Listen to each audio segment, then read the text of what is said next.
Magandang araw sa inyong lahat. Ako po si Alvin Barcelona at kayo ay manonood ng The Feast Light. Ang The Feast ay isang pagtitipon ng Light of Jesus Family na pinasimulan ni Brother Bo Sanchez. Ito ay nagaganap sa lahat ng sulok ng bansa at sa buong mundo kung saan may pagtitipon sa pangalan ni Jesus at nakakaranas ng pag-ibig, ng pag-asa at pagpapalalim ng pananampalataya na maaari nyo rin maranasan at gawin pagkatapos nyong manood sa pagbabahaginan o sharing ninyong magkakasama gamit ang mga reflection guides na ibibigay pagkatapos ng talk na inyong mapapanood. Simulan na natin ang ating feast sa ating panalangin. Sa ngalan ng Ama at ng Anak at ng Espiritu Santo. Amen. Sa araw na ito, tinatanggap ko ang pag-ibig ng Diyos para sa akin. Sa araw na ito, ako ay nagbubukas sa hindi masukat, walang hanggan at nag-uumapaw na kasaganaan ng Diyos sa buong sangnilikha. Sa araw na ito, ako'y nagbubukas sa biyaya, kagalingan at himala ng Diyos. Sa araw na ito, ako'y nagbubukas sa salita ng Diyos upang ako'y maging kahalintulad ni Jesus araw-araw. Sa araw na ito, aking itinatanghal na ako ay mahal ng Diyos. Ako ay lingkod ng Diyos. Ako ay makapangyarihang kampiyon ng Diyos. At dahil ako ay pinagpapala ko ang mundo sa ngalan ni Jesus. Amen. Sa ngalan ng Ama at ng Anak at ng Espiritu Santo. Amen.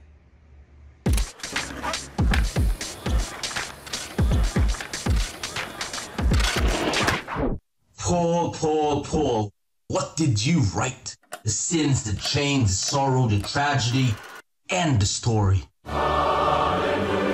We breaking shackles, we fixing discords, coast to coast, overseas, in the pain, above the rim, oh we suffer, but didn't stop there. Pero bakit kasalanan ko? Parang kasalanan ko. We're timing in, we're on the switch, we in the hymn house, the real Jeezy, the Saints gang, rhyme and dance and praising, singing, no breaks, no limits, he is calling. We on the stage, off live, flashing lights, camera, action, fighting bad guys, loving bad guys, on the runway, doing his way, taking off from the cross line, we in spirit on bars. Here we go. Speaking of bars, word for today, are we loving thy neighbors now? We're saints, messy saints. Believe that. And welcome to our brand new talk series, our second series for the year, titled Messy Saints. Sabihin nyo ngayon, messy. If Table Talks, our first series, caught your interest and you were blessed with that, naku, brace yourselves for this. Dahil dito, pag-uusapan natin ang loving thy neighbor, even if they drive you nuts. Madali kasi magmahal, hindi ba? Kapag mabait, mapagbigay, mabango, malusog, maganda. Lalo na sa community. Ay, pagbago ka sa community, tulad nito. Good afternoon, sister. Oy, si brother. Ay, kamusta? Dadasal tayo, worship. Pero sasabihin ko sa inyo, kahit sa loob ng community, spiritual community, sa simbahan, yan yung pag-uusapan natin Messy. Pagtagal-tagal na, naku, kanta. Tinan mo yung pataas-taas ng kamay na yan. Nakita ko kagabi yan. Galing beer house yan. Nagawa niyan dito. O yung isa mo, paiyak-iyak pa kunwari.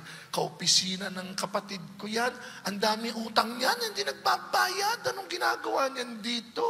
At, ako, believe me, these things just don't actually happen here and now. Yung mga ganitong bagay, nangyayari at nangyari kahit panong panahon ng unang simbahan. Noong nagsisimula pa lang.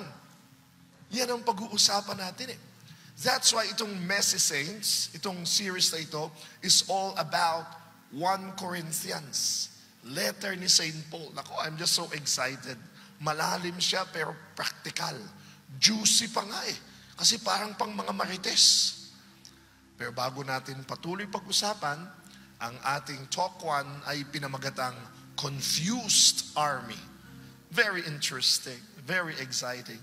This talk on messy saints is really about the letter of Paul, the first letter of Paul to the Corinthians. Alam kong alam ninyo that you read the Bible, and in the New Testament, mas marami dun ang sumulat si San Pablo, si Saint Paul. At ito'y sa mga uri ng mga sulat. At itong first letter of Saint Paul to the Corinthians, medyo intriguing. Bakit? Mga sikreto ito. Na mga parang naglalaglagan sila. Actually, private letters ito eh. May mga pangalan yung binabanggit si Saint Paul na hindi man natin nakilala. Bakit? Kasi mga sulat ito ng mga unang simbahan. Nangyari ito, mga 30 to 40 years nang namatay at muling nabuhay ang Panginoong Jesus, umakyat na sa langit. 30 to 40 years na nakalipas, pero parang fresh pa yan, di ba? 30 to 40 years, nagsisimula ng lumaki ang Christian churches. Pero pag sinabi natin Christian churches, hindi ganito, o mga cathedral, o mga hindi, mga bahay. Nagkikita-kita sa mga bahay para mga feast lights natin. Kung familiar kayo sa feast lights, at sana magtayo kayo ng mga feast lights. Mga 10 tao, 20 tao sa loob ng tahanan, nagbabasa ng scriptures, umaawit, at tapos nagbe-break ng bread, yung Eucharist, ayan yan. Tapos si Saint Paul, si Apostle Paul, 18 months siya, halos 2 taon na tumira sa Corinth. Siya nagtayo niya ng mga simbahan yan eh, yung mga home churches na yan. Kaya kilala niya sila, personal, nagsusulatan sila. Pero, pagka alis na niya doon, pumunta na siya sa ibang lugar, sa Asia Minor, may mga sumulat sa kanya. At ano yung sulat? Tanong niyo ano? Yun, mga marites, mga sumbong. Ay, Paul, nagkakagulo kami dito. Nung nandito ka, ang babait namin, brother, sister. Pero nung umalis ka, ang dami naming mga intriga dito, ang dami nangyayari. Sumagot si Paul sa sulat. At yung sagot niya, yan yung first letter of Paul to the Corinthians. Bakit? Ano yung mga problema nila? 30 to 40 years pa lang ito nang umakyat ang Panginoon sa langit Ito mga problema nila. Basahin ko The 5 troubles in the Corinth church. Alam nyo, ang mga bilang nila noon, mga sa 150 na sila. Marami na yun Kasi mga bahay-bahay, 10, 20. That was a growing church. Pero ito na ang mga problema nila. Disunity. Ayan na yung mga, kasi sabi ng leader doon, hindi, doon tayo sumunod. Kayo doon. Ayan na. Politikahan na. Kahit sa loob ng simbahan. Sexual immorality. Legal disputes. Nagdidemandahan pa sila. Abuses in the Eucharist and doubts about the resurrection. Kaya ito yung sagot ni Paul. Basahin ko na. 1 Corinthians 1:1-2. Yung pauna lang. Ang greetings ni Paul dito sa sulat na ito. Very interesting. Paul, called to be an apostle of Christ Jesus by the will of God, and our brother Sosthenes. Sabi sa inyo, personalan yan. Hindi mo natin kilala yan Pero nag-uusap-usap sila Naalala nyo si Chloe? Naalala nyo? Huki. Huwag na tayo makialam doon. Sila na yon. Pero napaka-personal. Tapos sabi niya, to the church of God that is in Corinth, kausap niya sila, to those who are sanctified in Christ Jesus, called to be saints, tapusin ko na doon. Bahala na si Brother Tony sa iba. Pero paano sinimulan ni Paul? Again, may mga nagsumbong sa kanya, dami mga intriga. Paano niya binati sila? Sa kabila ng, disunity, sexual immorality. Ano tawag niya sa kanila? Saints. Saints. Nagkakagulo nga sila, tas mga santo sila. Yan. Ganyan ang tunay na leader. Ganyan si Jesus. Through Saint Paul. Kahit kayo nagkakagulo, kahit kayo messy, mga santo kayo. Sanctified kayo by Christ. O di ba? Pag ganun pa lang, matatauhan ka na Ito kasi ganun, ito ganyan. Tapos ang tawag sa'yo, santo ka. Parang hihinto ka na magchika, hindi ba? Hindi, mabait naman talaga sila Pero bakit? Ganito tingin ni Saint Paul. Ganito tingin ni Jesus sa atin. Ano tingin niya sa atin? Work in progress. Kayo ba'y nagpa-renovate na ng bahay? Pag kayo nagpa-renovate ng bahay, bago gumanda bahay nyo, gugulo muna. Are you listening? Bago gumanda bahay mo, gugulo muna. Amoy pintura, ang daming binabakbak, ang ingay, ayan, baklas dito, baklas doon, may simento doon, may nakatambak doon. Pag dumating ka, sasabihin mo sa foreman, sabihin mo sa architect, ba't ang gulo ng bahay ko? Ano sagot sa inyo? Hindi pa po tapos. Ba't amoy pintura?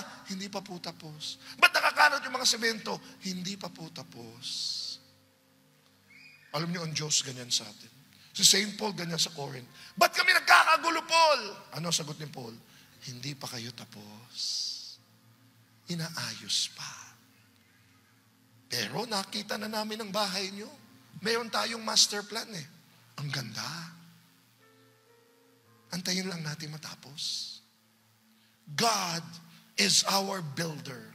God is our architect. God is our designer.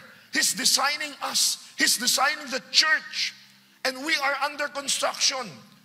Kaya pag ang simbahan natin magulo, kahit dito sa community na discover nyo, meron palang mga intriga, meron palang mga imperfections, kahit kayo bilang tao, pag ang dami palang problema sa buhay mo, ano sagot nyo? Under construction. Work in progress. Hindi pa tapos si Lord sa akin. Dahil pag natapos si Lord sa akin, tignan ninyo, ang ganda ko, ang banal ko, at ganon ang ating simbahan. While we're on planet Earth, God's church will always be messy, will always be chaotic. At ito huli yung kwento ko sa inyo. Konti na lang ito. Alam ko nangangawit na kayo. Konti na lang. Alam niyo sakit na lupus? Autoimmune system disease yun. Kasi po ang ating immune system ang galing. Meron tayong mga antibodies na kapag may pumasok na germs or virus, papatay niya yun. Kasi alam ng mga special cells na yun sa katawan mo, hindi yan para dyan. Papatay niya yun.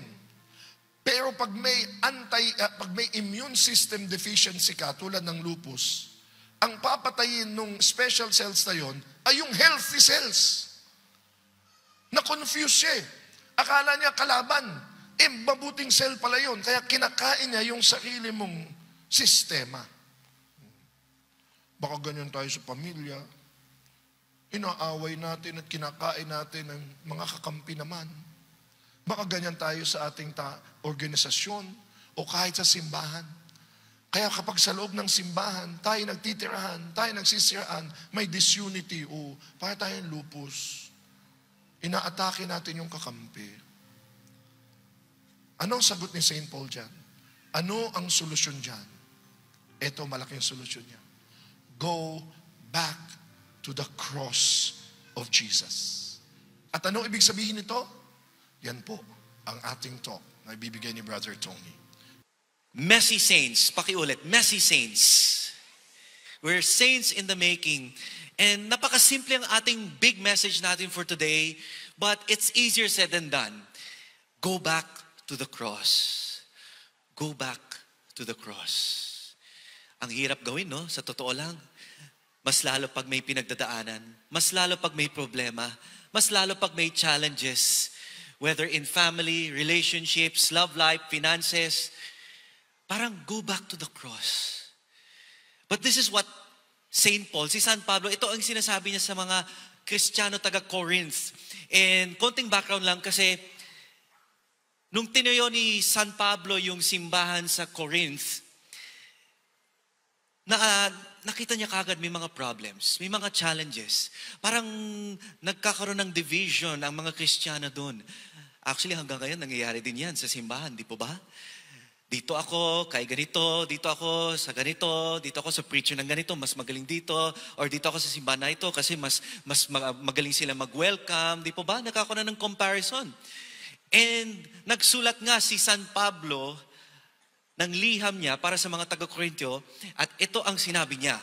1 Corinthians chapter 1, 10 to 13. Now I appeal to you, brothers and sisters, by the name of our Lord Jesus Christ, that all of you be in agreement and that there be no divisions among you, but that you are united in the same mind and in the same purpose. For it has been reported to me by Chloe's people that there are quarrels among you. Nag-aaway mga Kristiyano. No? Bakit kaya? My brothers and sisters, what I mean is that each of you says, eto na, ina-itemize na ni St. Paul, no? I belong to Paul, ang sinasabi yung ibang Kristiyano, no, sa Corinth. Yung iba, I belong to Apollos, or I belong to Cephas, I belong to Christ. Has Christ been divided? Simpleng tanong ni Paul, no? Was Paul crucified for you? Or were you baptized in the name of Paul? Bilang tao, bilang human beings, no? Natural talaga sa atin na may mga preferences, no? Konting background ulit. Kasi nung panahon na ginagalawan ni San Pablo is predominantly influence ayon sa mga Greek thinkers, no? Yung mga sikat nila dati, hindi si Taylor Swift na ngayon may concert sa Singapore, no? Hindi si Vice Ganda, kundi yung mga philosophers ng Greek thinking. So minsan, yung mga tao noon, mga Gentiles na hindi Hudyo, particularly, talagang dito ako kay Plato, sa Platonic thinking, o kaya kay Aristotle, Aristotelian thinking. And to think, si Plato ay guro ni Aristotle, no? Pero magkaiba ang line of thought nila.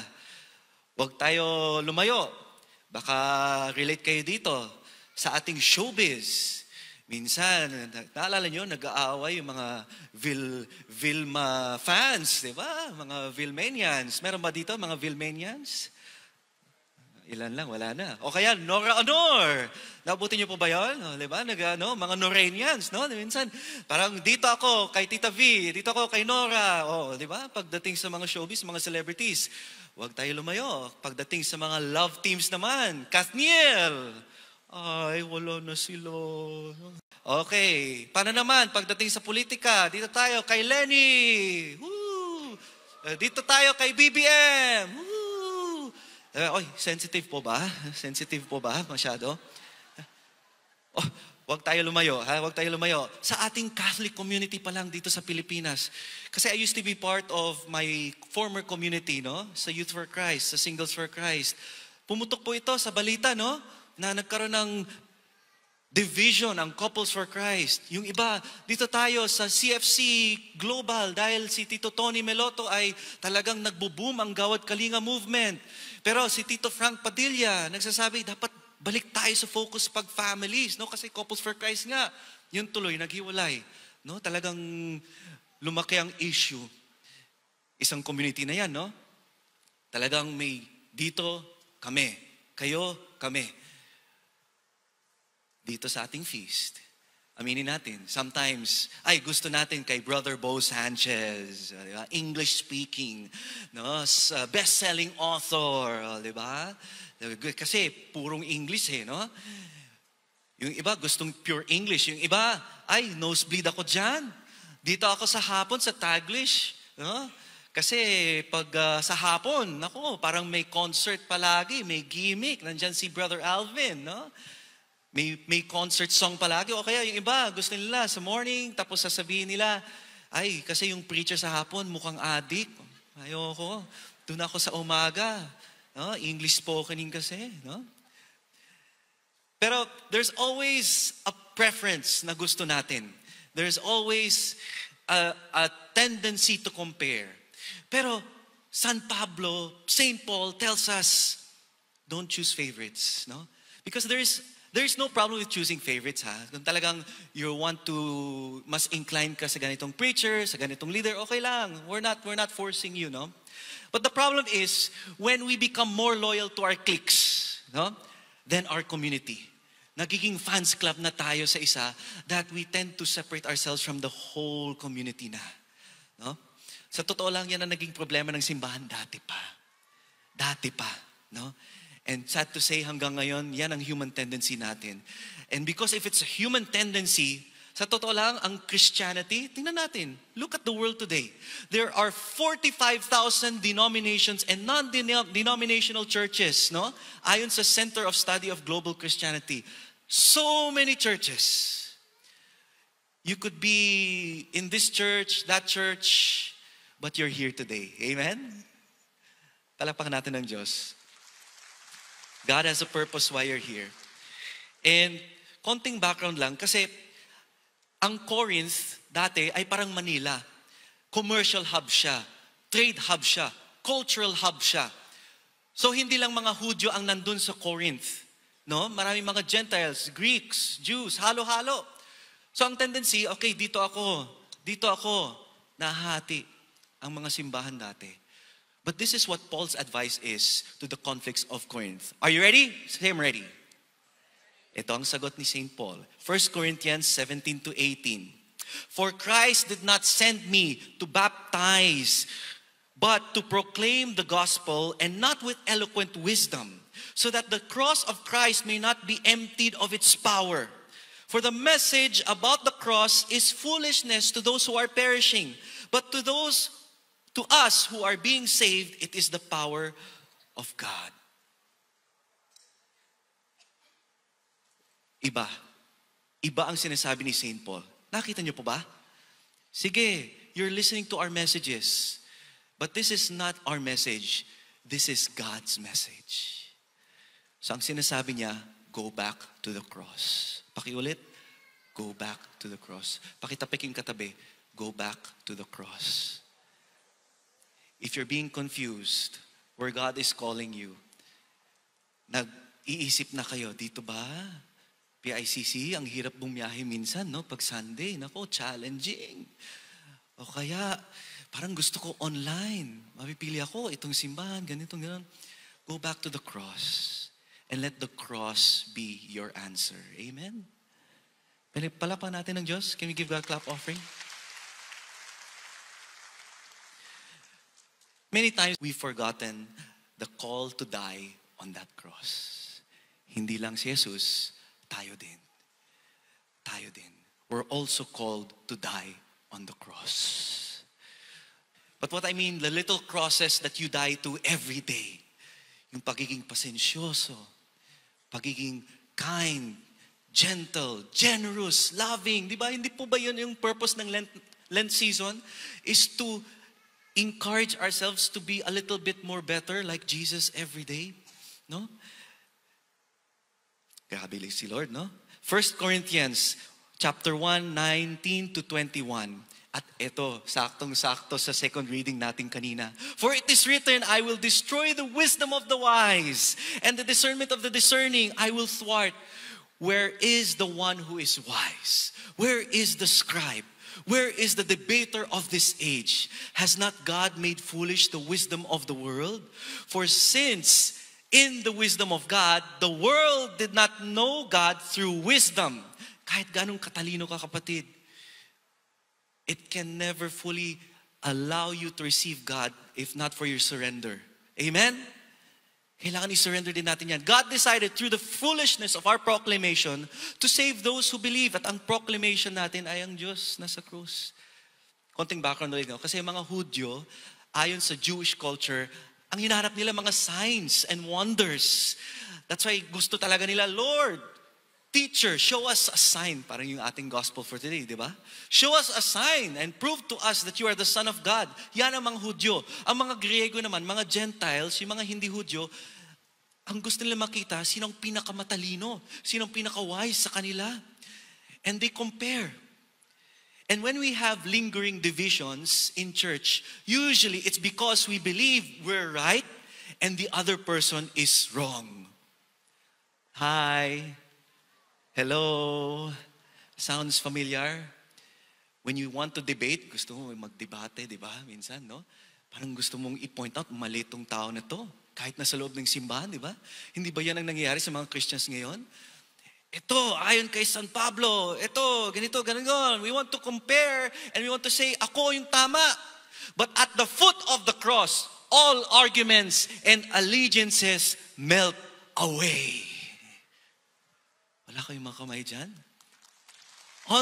Tingnan natin, look at the cross. Lahat ng mga away-away natin, lahat ng mga divisions, it won't mean a thing anymore at the foot of the cross. So dear friends, kung may mga arguments kayo, kung may mga grievances po tayo, if there are differences in church, in community, yes, we are messy saints. But let us not forget that we come to church not because of the preacher. We don't come to church dahil napakagaling yung pare magbigay ng homily, kundi dahil sa Kanya. Dahil kay Jesus. Amen? Siya ang rason, siya ang purpose, siya ang dahilan kung bakit tayo nagsisimba. Amen? Diba? Ito, 1 Corinthians 1:22-24 ulit. For Jews demand signs and Greeks desire wisdom, but we proclaim Christ crucified, a stumbling block to the Jews and foolishness to the Gentiles. But to those who are being called, both Jews and Greeks, Christ, the power of God and the wisdom of God. Ito alam niyo yan ang purpose ng community eh. It's not just attend lang tayo, worship tayo, we feel good, we feel blessed, and that's the first part. First part talaga po yun. Pero dapat may goal kung bakit tayo umaattend ng feast, bakit tayo nagsisimba, bakit tayo sumasali sa community. Because the goal of Christianity is to die on the cross for community. To die for one another. To die for each other. Not just the dying to the self. Make sense? Am I making sense? Tama po ba? Kasi, and Lent is such that wonderful season na talagang hindi lang may ginigive up tayo. Hindi lang tayo nagfa-fast or abstinence for our own. Yes, tama, for our own health, for our spiritual growth. Pero para sa iba din. That's why may almsgiving. May generosity. May listening ear to someone who's suffering, depressed, having anxiety attacks. Are you willing to do that? For someone you know is going through something painful ngayon. Right now, do you know someone na may pinagdadaanan ngayon? Maybe God is calling you to reach out to that person. No? To die a little bit more para sa Kanya. And that's how you become Jesus to others. Amen? Amen? Palapakan natin ng Diyos. Amen? That is, wow. Akala natin go to the cross lang no? No, hindi lang. It's easier said than done, but once it's done, napaka-powerful, napakaganda. You're not just growing in your spiritual life, pero nagiging edifying ng community, hindi lang ikaw. Amen? 1 Corinthians 4:9-13. Ito. Sabi ni St. Paul, for I think that God has exhibited us apostles. Ngayon, tinutukoy niya yung sarili niya bilang apostle sa mga Gentile at yung mga ibang apostle din, no? Us apostles at last of all, yan ang tingin niya sa sarili niya. Last, as those sentenced to death, because we have become a spectacle to the world, to angels and to mortals. We are fools for the sake of Christ, but you are wise in Christ. We are weak, but you are strong. You are held in honor, but we in disrepute. To the present hour, we are hungry and thirsty. Kami mga apostoles, no? We are poor, poorly clothed, and beaten and homeless. At totoo naman, yun talaga nangyari sa mga apostles, di ba? Naging martyr, halos silang lahat, martyr. And we grow weary from the work of our own hands. When reviled, we bless. Kaya nyo ba yon? Pag may nag-insulto sa inyo, may nagbastos sa inyo, kaya nyo ba magsabi, God bless you? Kaya nyo po ba yon? No? Ako, yung iba nag-ano na, no? When persecuted, we endure. When slandered, we speak kindly. Wow. Grabe si St. Paul. We have become like the rubbish of the world, the dregs of all things to this very day. I appeal to you then, be imitators of me. Yan ang invitation niya. Hindi lang para sa mga taga-Corinth, pati para sa atin ngayon. That's Paul's invitation to be imitators of Him and of Christ on the cross. Kung ipa-paraphrase yung mga sinasabi ni St. Paul, ito yun Ito yun. The leaders, the very leaders you are fighting for, kung nagko-compare kayo, dito kami, dyan kayo, no? Me and Peter and Apollos, we're now in the rubbish heap with our Master Jesus. Come, follow us in the rubbish. Yan ang sinasabi ni St. Paul. follow what we are doing. Follow us in following Jesus. Pakiulit, go to the cross. Hindi madali, no? But I tell you, as we follow Jesus, may mga sacrifices, may mga challenges. And ang tendency ng mga challenges, is to think otherwise of others. But when those challenges come again, think of Jesus. Remember Jesus. Go to the foot of the cross. And to wrap up God's message for today, we welcome back Brother Alvin Barcelona. Interesting, no? Early churches, iniisip mo, mga founders yun, di ba? Matatag. Pero nagkaroon na sila ng mga problema. But again, we are a messy church with messy people. We are an imperfect world. Kaya kahit sa loob ng simbahan, nadidinig natin yan. Ayoko na dyan kay Father. Ayoko na simbahang yan. Ay, yung mga naglilingkod dyan. Pero here's the news. Kahit saan ka naman lumipat at kahit saan ka pumunta, palaging meron kang makikitang pagkakamali at imperfection dun eh. Meron nga akong kakilala nung bago ako sa charismatic. Lipat siya ng lipat. Sabi niya, naku, galing ako sa community niyan, Brother Alvin. Ayoko na dyan. Madami silang problema dyan. Lumipat ako dito. Paglipat ko dito, pagkatapos ng ilang buwan, kakagulo din sila. Ayoko na dyan. Lipat na naman ako dito, pagkatapos ng ilang buwan, ang gugulo nila. Kaya nilaksan ko ang loob ko, talaga, ang gugulo ng mga pinuntahan mo? Oo. Sabi ko sa kanya, alam mo, nung umalis ka, umayos sila. Ikaw yung may dala ng gulo eh. Ganun yun eh. Akala mo lang sila magulo. Ikaw pala, yung pananaw mo at paningin mo magulo.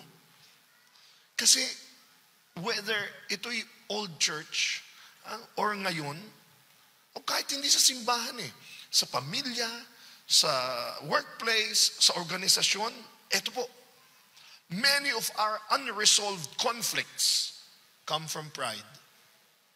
Pride is really the number one cardinal sin. Yan ang pangunahin eh. At tingnan niyo po, eto lang ang pride. Tingnan niyo, anong nasa gitnang letra ng pride? Ano po? D? Parang hindi niyo nakita yung gitna. I. Hindi naman masama yung I, pero wag palaging umiikot sa I. Ang pride po ang sinasabi, I am right, you are wrong. Ang pride ang sinasabi, I am better, you are no good. O kaya ang sinasabi ng I, ako ang victim, ako ang kaawaan nyo, ako ang kampihan ninyo. Pag yung I ang mas lumutang, walang mangyayari. Mula sa pamilya, sa simbahan, sa anumang organisasyon, wala. Pero grabe ang sagot ni St. Paul, no? Sa unang tingin mo pa ang layo. Ano ang sagot ni St. Paul sa pagbabangayan nila, pag-aaway-away nila, ay kami kay Apollos, kami kay ganito, kami ang mas tama, kami ang sumusunod. Ano ang sagot ni St. Paul? Di ba dapat nun meeting, re-strategize, di ba? Mga organizational person, di ba? Tingnan yung strengths, tingnan yung weaknesses, tingnan yung i-root out nyo, sino yung mga problema. Hindi. Grabe ang sagot ni St. Paul. Ano ang sagot ni St. Paul? Go back to the cross. The cross of Jesus. Bakit sa cross ni Jesus? Una sa lahat, sabi ko sa inyo, talagang pag naharap kayo sa cross ni Jesus, talagang kailangan mawawala yung I mo eh. Bakit? Kasi kung meron man magsabi ng I dapat, siya. Siya nga yung great I am eh. I am the way, the truth, and the life. I am the resurrection. I am the bread of life. I am the good shepherd. I am the vine. Siya yung great I. Pero yung I na yan, King of Kings and Lord of Lords, hinubad niya yung kanyang I. At pumayag na ipako sa krus. Alam niyo sa totoo lang, sino dapat itong nasa krus? Tanong niyo sino? Diyan niyo siya sabihin, ay. Ako dapat yun eh. ikaw dapat yan eh. Ikaw. Tayo yung may atraso eh. Tamang-tama, Kwaresma ngayon. Pero siya yung nagsabi, kayo may atraso, pero I will be the one to take it. Kaya pag humarap kayo sa krus, huhubadin mo yung yabang mo eh. Kita mo, ito walang kasalanan. Siya yung pinakamataas sa lahat. Hari ng mga hari. Ha? Pumayag. Nalapastanganin. Koronahan ng tinik. Hagupitin. At mamatay. Pinatay. Gabi, anak ng Diyos. Can you think about that for a while? Anak ng Diyos, pumayag patayin. Kung ako, anak ng Diyos, hindi aabot dyan yan. Sa hagupitan pa lang, pag hagupit pa. Isa pa, gagawin na kitang palaka, ha? Hello, bumuhay siya, patay, lumakad sa tubig. Ha? Nagparami ng tinapay. Ha? Ako, anak ng Diyos, koronahan mo na, subukan mo lang. Ha? Papabukahin ko lupa. Kaya ba niyang gawin yon? Gusto mong pababain ko lahat dito sa Angel Michael, Angel Gabriel. Kaya niya yun eh. Pero hinubad niya yung ay niya. Para sa kanila, tatanggapin ko lahat yan. Tapos ikaw ang yabang mo. Ikaw nasaktan ka lang na, aray! Hindi mo pa ako kilala? Presidente ako ng Homeowners Association namin. Kung kita mo pa, Homeowners Association lang, kala mo presidente ka na ng mundo eh. Makaasta ka eh. Samantalang siya, presidente ng lahat. Pumayag. So ikaw yabang-yabang natin.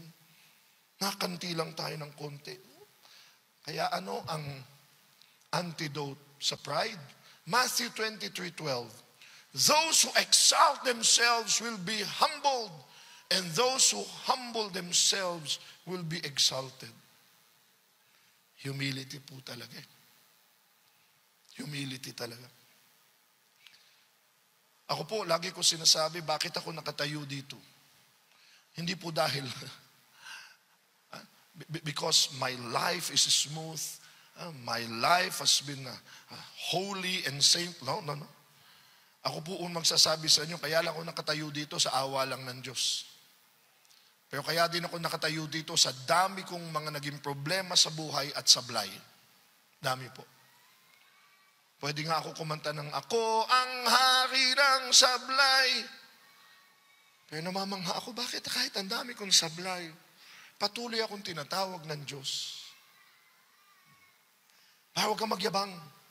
Hindi ka nandiyan dyan dahil matalino ka. Hindi ka nandiyan dyan dahil magaling ka magsalita. Hindi ka nandiyan dyan dahil gwapo ka. Although pwede rin yun. May plus points yun eh. Bibiro lang po ako. Kaya pinapayagan minsan ng Diyos na sumablay ka eh. Pinapayagan ng Diyos na magdaan ka ng under construction, na i-renovate ka, para bigla kang babaho na amoy pintura, bigla kang parang tinambak. Uulitin ko sa inyo, bago ka gumanda, ang bahay, o anuman, opisina,